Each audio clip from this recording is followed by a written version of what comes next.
Wasuru nyakoro mogadonje weche motende kod ng'wech. Enos Kels kachiel kod Winnie Jep Kosgei jaloch ng'we mag Lake Ol Bolosat half marathon manobagi e odiechieng' ma kawuono e kaunti ma Nyandarua.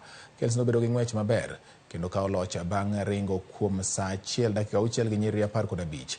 Amos Mitei gi Nicholas Kiplimo notieko thuolo mar 2 gi 3 ka giluore.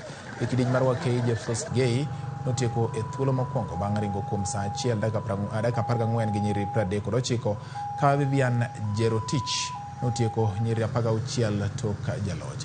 Beatrice Jep Kemoi notieko e thuolo mar 3. Samuel Jihia notieko e thuolo mokwongo e ng'we mag kilomita 10 ka kidieny mar Wakei ni Faith Chepkoech nokawo loch bang' ringo kuom dakika 32 gi nyiriri 31.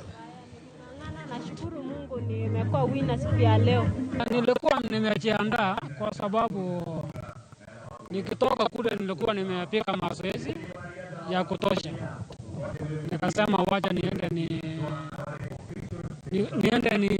nione siku ya leo ile sitakuaje. Kwa sababu hii ni siku yangu ya kwanza kuja mahali hapa. Today we realize that this is a special event where the security working together with the community, and that's bring us relationship